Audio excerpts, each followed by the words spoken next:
옛날 어느 마을에 선비 최봉달은 오랫동안 만나지 못한 옛 친구를 만나러 갔다. 아이고 이게 누군가 봉다리 아닌가? 이게 얼마만이야? 친구는 그를 반갑게 맞이했고 술상을 차려왔는데 그런데 술상에는 김치와 나물 안주뿐이었고 고기가 없었다. 이런 먹을 게 무슨 풀떼기밖에 없구만.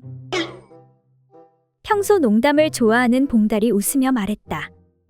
그런데 그걸 잘 모르는 옆에 있던 친구의 부인이 집이 가난하고 또 시골이라 평소 준비되어 있는 안주가 없습니다. 또한 시장이 멀리 있어서 갑자기 고기를 사러 갈 수도 없었습니다. 안주가 이것밖에 없어서 부끄럽습니다. 그래도 술은 많이 있으니 많이 드시지요. 이렇게 말하며 친구의 부인은 자리를 피하는데 이때 봉달의 눈에 뜰에 몇 마리의 닭이 모이를 쪼고 있는 게 보였다. 이보게 친구, 나는 명색이 대장부로서 어디 가나 큰 소리를 치고 다니네. 더군다나 친한 벗이 어렵게 지내는 것을 보니 안타깝기 그저 없구먼. 그러니 내가 타고 온 말을 잡아서 푹 삶아 안주로 하고 나머지 고기는 두었다가 자네 반찬으로 하게. 이 말을 들은 친구는 크게 놀라며 아니 이 사람아, 여기는 시골이라 길이 험한데 말을 잡아먹으면 어떻게 돌아가려고 그러는 겐가? 고기는 없지만 우리 마누라 김장섬 씨가 일품이니 그러지 말고 김치라도 많이 드시게. 그건 걱정하지 말게나. 저기 뜰에 널려있는 닭을 한 마리 빌려주면 돌아갈 때 그 닭을 타고 가면 되네. 하니 친구가 아이고 이 친구야, 고맙네 고마워. 이 은혜 평생 잊지 않겠네. 대신 말은 내가 장에 내다 팔어 살림에 보태 쓸 테니까 뜰에 있는 닭 한 마리 잡아서 줌세. 이 친구도 참, 내 농담으로 한 말인데 그것을 못 알아듣는가? 어찌 닭을 타고 집에 간단 말인가? 그냥 닭이나 한 마리 잡아달라는 소리지. 내 닭값을 지불할 테니 걱정 말게. 하니 친구가 어이없다는 듯 웃으며 허허, 자네 어찌 사내가 한 입으로 두 말하는가? 내가 가난하다고 친구를 희롱하는 겐가? 이에 당황한 봉달이 아니, 내 말은 자네를 무시하는 게 아니고 그러니까 그냥. 허허, 집에 돌아가는 것은 아무 걱정 말게나. 그냥 우리 마누라 빌려줄 테니 타고 가시게. 웬만한 소나 말보다 편할 걸세.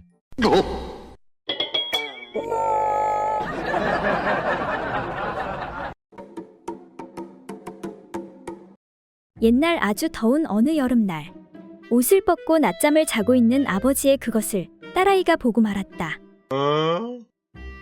궁금한 딸아이가 어머니에게 어머니, 저한테는 없는 아버지한테 달려있는 저것이 뭐예요? 하고 묻자 난감한 어머니가 얼떨결에 대답하기를 저것은 그러니까 저것은 말이지 창자라는 거다. 창자. 그 뒤로 십수년이 지난 후 딸은 몰락한 가난한 양반집으로 시집을 가게 되었다. 그리고 시집간 지 1년이 지난 어느 날 딸이 수척해진 얼굴로 친정에 찾아왔다. 어머니는 반갑기도 하고 걱정도 되어 딸에게 물었다. 그래, 시가떼기 가난한 살림이라 여러 가지 어려운 게 많지. 하며 걱정하며 물었다. 그러자 딸이 대답하길 어머니, 걱정하지 마세요. 이번에 서방님이 과거에 급제하여 이제 집안이 먹고 살만해졌어요. 그래, 그거 정말 다행이구나. 군뱅이도 구르는 재주가 있다더니. 그런데 얘야, 근데 너의 표정은 왜 그리 어두운 것이냐?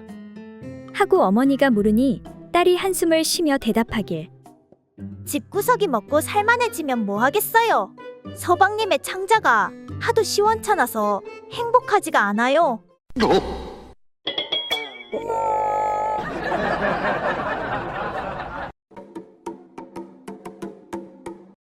옛날 어느 고을에 어떤 촌사내 하나가 하루는 그의 아내를 희롱하며 말했다. 마누라, 내 오늘 밤에 그 일을 수백 번 해줄 테니 당신은 무엇으로 그 수고를 보답하겠소? 하고 묻자 아내가 말하길 뭐라고요? 만약 당신이 그 절반이라도 해주신다면 내가 오랫동안 숨겨온 배 한 필로 누비바지를 만들어 사려하겠소. 정말이지? 만약 약속만 어기지 않는다면 오늘 밤에 100번은 틀림없이 해주겠소. 좋아요. 그렇게 합시다. 하고 아내가 동의하였다. 이렇게 하여 그날 밤 남편이 그 일을 시작하려는데 마누라, 드디어 약속한 시간이 되었으니 기대하시구려. 1차요, 2차요, 3차요, 4차요. 그런데 남편이 일진일퇴하며 횟수를 세는 것이었다. 이에 아내가 아니, 이것이 무슨 1차, 2차, 3차란 말이오? 이렇게 하면 1000번을 한다 해도 누비바지는커녕 호바지도 못 얻어 입을 줄 아시오. 하고 불평하자 남편이 그럼 어떻게 하는 것이 1차가 되는 것이오? 하고 묻자 아내가 말하길 그러니까 처음에는 천천히 진퇴하여 당신의 물건으로 하여금 나의 소중한 곳에 가득 차게 한 후에 위로 어루만지고 아래를 문지르고 왼쪽을 치고 오른쪽에 부딪혀야 하고 또 9번 들이밀며 9번 나가기를 수백 번 한 다음 두 사람의 마음이 부드러워지고 팔다리가 노글노글하여 말소리가 입 밖으로 내기 어렵고 눈을 뜨기 어려운 지경이 되어야만 1차가 되는 것이 아니오. 그 다음으로 두 사람이 깨끗이 씻은 다음 다시 처음부터 시작하는 것이 2차가 되는 것이오. 아니, 세상에 그런 법이 어디 있단 말이오? 하면서 두 사람이 다투기 시작하였다. 그런데 이때 마침 이웃에 사는 닭서리꾼 한 사람이 부부의 말을 듣고 있다가 큰 소리로 여보시오. 네, 들어보니 아주머니의 말이 옳소이다. 주인장이 말하는 1차는 틀린 말이오. 나는 이웃에 사는 김가인데 닭을 잡아 술안주로 할까 해서 당신의 집 닭 2마리를 빌려가니 후일 꼭 값을 드리겠소. 그러자 그 말이 끝나기도 전에 여자가 아이고나 세상에, 참으로 배우신 분이시군요. 마침 좋은 판결을 내려줘서 고맙소이다. 그러니 그까지 닭 2마리를 아깝다고 하겠어? 허니 닭값은 그만 넣어두시구려. 하고 시원스레 대답하니 이에 남편이 한탄하며 말하길 아이고, 내 목숨값이 겨우 닭 2마리 값밖에 안 되는구나.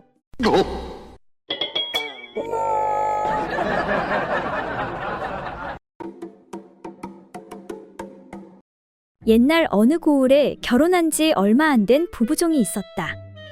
이들 부부는 아직 신혼인지라 애정 놀이를 밝혀 하루도 빠지지 않고 살을 맞대었다. 또한 낮에도 부부가 함께들로 일하러 나가 사람들이 없는 한적한 곳이면 반드시 한바탕 즐겨야 일을 할 수 있었다. 그러던 어느 여름날 주인 영감이 종에게 일렀다. 논에 잡초가 많이 자랐으니 너희 부부가 가서 모두 뽑아 놓도록 하여라. 하루 이틀이면 다 될 것이니라. 그리고 2, 3일이 지난 뒤 확인을 하자 종은 며칠 더 뽑아야 한다고 말하는 것이었다. 주인 어른, 생각보다 잡초가 많아 며칠만 더 시간을 주십시오. 그거 참 이상한 일이다. 아무리 잡초가 많기로써니 며칠 더 뽑아야 한다는 게 믿기지 않는구나. 도대체 저것들이 나와서 무엇을 하길래 그러는지 내가 어디 한번 살펴봐야겠구나. 이튿날 아침 일찍 일어난 주인 영감이 슬며시 논으로 나가 살펴보니 큰 나무 밑에 무수한 발자국이 나 있고 반들반들하게 달아 있는지라 이를 수상하게 여겼다. 그리하여 그 나무 위로 올라가 잎으로 몸을 가린 채 숨어서 지켜보았다. 잠시 후 종부부가 한동안 논에서 잡초를 뽑다가 여종이 먼저 나무 밑으로 오니 곧이어 남편도 따라 나와서는 부부가 함께 옷을 벗는 것이었다. 이때 여종이 남편에게 말했다. 여보, 우리 지금 말놀이 한번 합시다. 그거 참 좋지. 이에 남편도 동의하니 아내가 엎드리더니 뒷발을 높이 들어차며 앞말 흉내를 내는 것이었다. 그러자 남편은 마치 순말처럼 두 팔을 땅에 짚고 기어가서는 아내의 그곳에다 코를 대고 킁킁 냄새를 맡았다. 그리고는 흡사 순말이 교미하는 것처럼 뒤로 올라타는 것이었다. 그렇게 남편이 말 흉내를 내면서 입을 들어 하늘로 향하는 순간 나뭇가지에 앉아있는 주인 영감을 보고 말았다. 쏘스라치게 놀란 남편은 말소리를 내며 힝, 이제 그만하고 일하러 갑시다.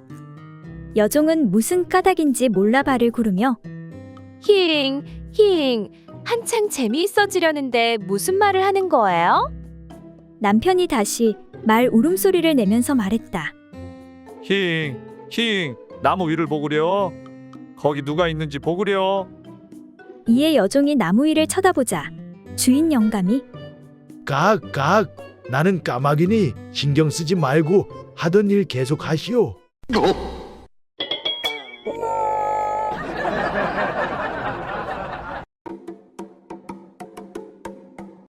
옛날 어느 마을 대감댁 김부인은 심술 굽기로 소문난 여인이었다.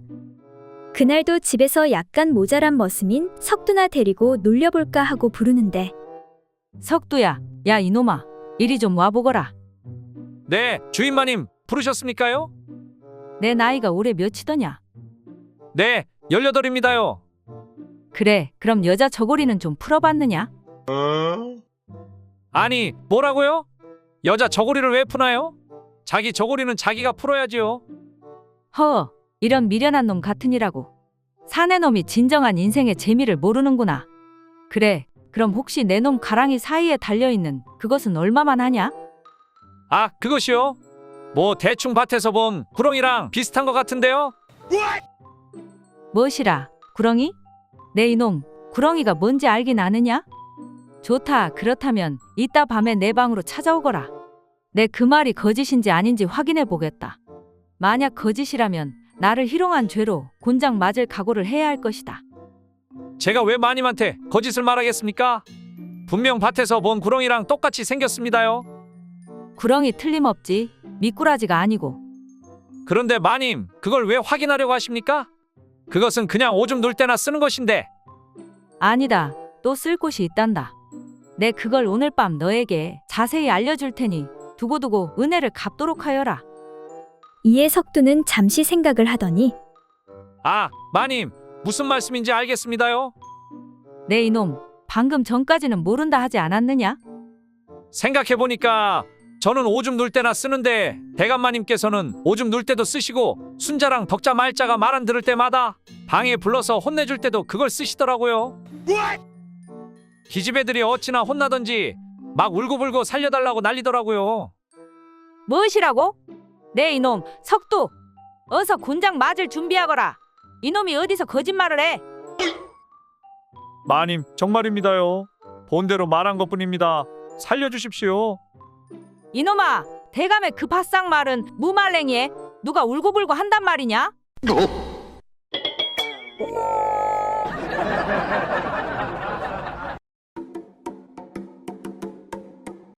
김대감댁 여종 춘심이가 뜻하지 않은 임신을 했다. 처음에는 어떻게든 그 사실을 감출 수가 있었으나 산딸이 다가오자 더는 감출 수 없을 정도로 배가 불러버렸다. 그것을 알게 된 산악기로 소문난 주인 마님이 춘심이를 불러 앉혀놓고 호통을 쳤다. 야 이거사, 그러기에 내가 뭘 하더냐? 사내들은 죄다 도둑놈들이니 절대로 꾀임에 넘어가서는 안 된다고 입에 침이 마르도록 이르지 않았더냐? 마님, 죽을 죄를 지었습니다요. 어린 것이 어른의 말을 듣지 않아서 천벌을 받아 배가 부른 것이니라.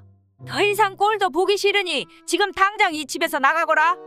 니까짓게 길바닥에서 굶어 죽던 말던 나는 모르는 일이다.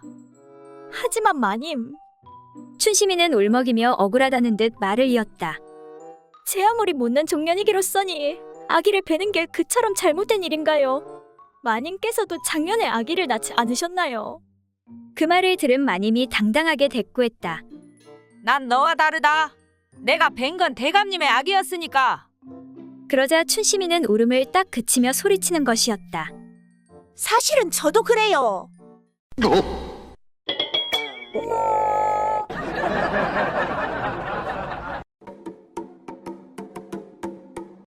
옛날 어느 고을에 한선비가 아내와 첩을 한 집에 두고 살았다. 그런데 아내와 첩이 허구한 날 다투는 것이었다.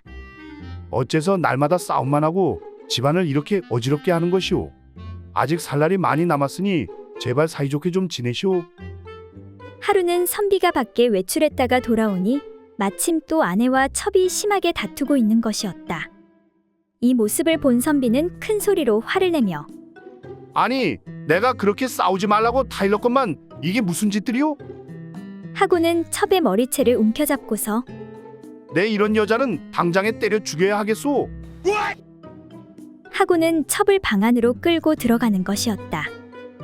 잠시 후 화가 좀 가라앉은 아내가 정말 첩을 때려 죽이면 어쩌나 하고 애를 태우다 가만히 그 방문 앞에 가서 들으니 첩을 끌고 들어간 남편이 아무 소리도 없는 것이었다. 그래서 아내는 더 가까이 가 문틈으로 들여다보고는 깜짝 놀랐다. 남편은 첩을 눕혀놓고 그 위에 엎드려 둘이 한창 좋아하고 있는 것이었다. 이에 밖에서 아내가 소리쳤다. 아니, 세상에 때려 죽인다고 하더니 이게 도대체 무슨 짓이오? 화가 치민 아내가 문을 열고 들어와 아이고 분해, 아이고 분해. 그 모양으로 때려 죽이려거든 나도 좀 때려 죽여 주시오. 내가 못 산다, 못 살아. 하고는 밖에다 대고 소리쳤다. 얘 떡새야, 밖에 없느냐? 예 마님 부르셨습니까? 떡새야, 제발 부탁이니 나 좀 때려 죽여다오.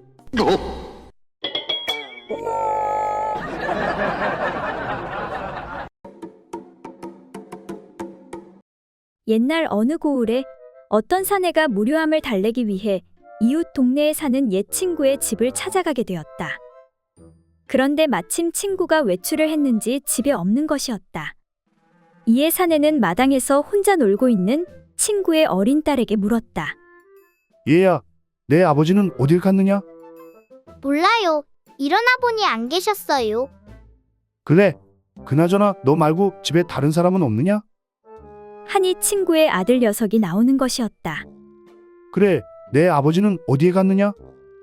하고 묻자 친구의 아들 녀석이 아마 갈 곳에 가셨겠지요.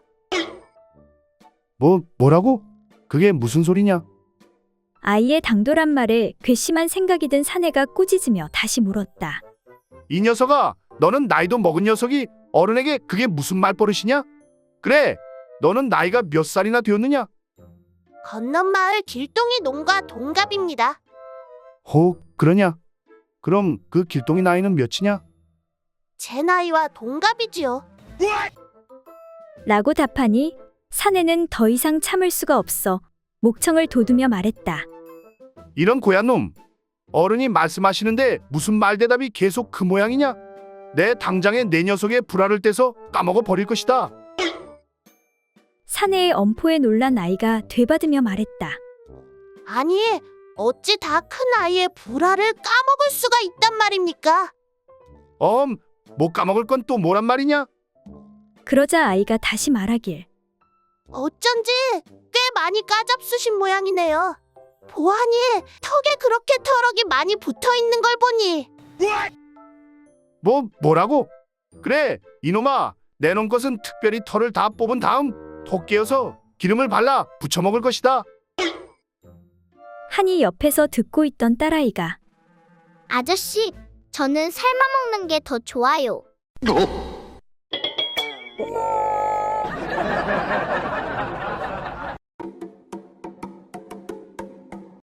옛날 어느 마을에 어리숙한 처녀 말자가 내일 혼례를 치르게 되었다.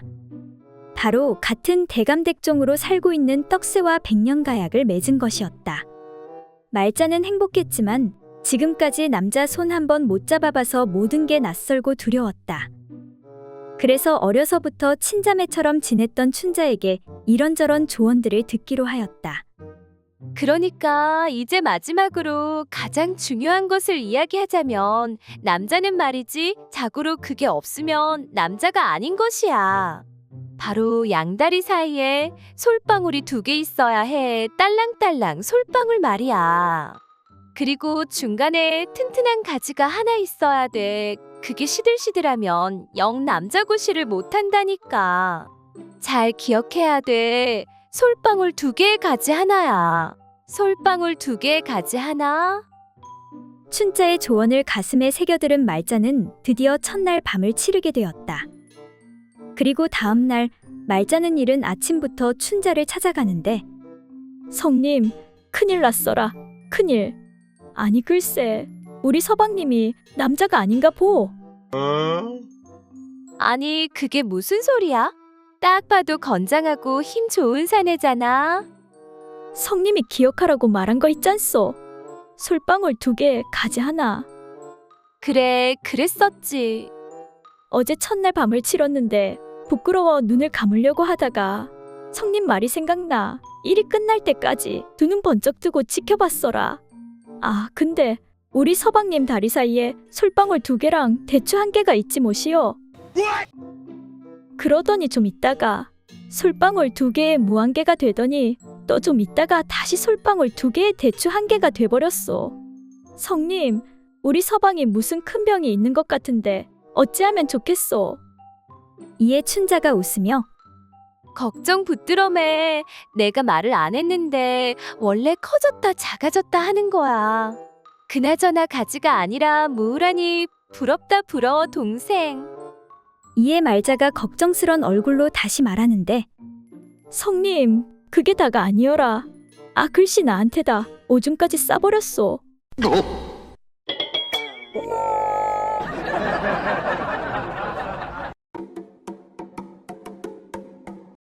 옛날 어느 마을에 사는 한 사람이 사위를 보았는데 성격이 너무 느리고 말수가 없어 늘 사위에게 불만이었다. 하루는 장인이 사위를 불러 말하는데 자네는 성품이 매우 느리고 말수가 적으니 사내가 그렇게 행동한다면 아무 일도 못하네. 남자가 할 말이 없으면 거짓이라도 꾸며내야지. 꿀먹은 곰처럼 그렇게 입 꾹 닫고 있으면 좋지가 않다네. 이 말에 사위가 장인어른께서 그렇게 생각하신다면 앞으로는 그렇게 하겠습니다. 그렇게 장인의 뜻을 따르기로 하고 며칠 후 장인과 함께 밭에서 일을 하던 사위가 슬그머니 사라지는데 아니, 이 사람이 일하다 말고 어디 갔어? 이에 장인은 무슨 볼일이 있어 갔으려니 생각하고 혼자 일을 했다. 그때 사위는 급히 집으로 달려가 장모에게 말했다. 장모님, 큰일 났습니다. 장인어른께서 방금 호랑이에게 물려갔습니다. 제가 쫓아가는 중이오니 장모님도 저를 따라오시지요. 이 말을 들은 장모는 놀라 울며 따라 나서는데 이때 사위는 장모가 따라오지 못하게 빠르게 뛰어 다시 일하고 있는 장인에게 달려갔다. 이 사람아, 일을 하다 말고 어디를 그리 급히 다녀오는 겐가? 예, 장인어른, 집에 볼 일이 있어 갔더니 온통 불이 붙어 다 타버렸습니다. 그 바람에 장모님도 돌아가셔서 장인어른께 알려드리려고 황급히 달려왔습니다. 뭐라고? 집에 불이 나 마누라가 죽었다고? 사위의 말에 장인은 놀라 어쩔 줄 모르고 집을 향해 달려갔다. 이렇게 장인 장모는 둘 다 정신없이 달려가다가 중간에서 딱 마주치게 되는데 아니, 여보. 방금 사위가 집에 와서 당신이 호랑이에게 물려갔다길래 이렇게 정신없이 달려가는 중인데 어떻게 호랑이를 쫓고 화를 면하셨구려. 정말 다행이요. 아니 뭐요? 내가 호랑이한테 물려가? 그보다는 조금 전 사위가 집에 불이 나 다 타버리고 당신도 죽었다길래 이렇게 달려가는 중인데 어찌 된 일이요? 불은 무슨 불이요? 집에는 아무 일도 없었는데. 그때 사위가 어슬렁거리며 나타나는데 이에 장인 장모가 헛소리를 한 사위를 꼬지졌다. 아니 이 사람아, 할 말이 있고 못할 말이 있지 어디서 그런 거짓말을 하는 겐가? 지난번에 장인어른께서 제가 말이 없다면서 허황된 말이라도 해야 한다고 하시기에 거짓으로 꾸며 한 말인데 장인어른의 가르침에 부합되지 않습니까? 이에 장모가 얼굴을 찌푸리며 이런 실없는 사람 같으니라고 좋다 말았네.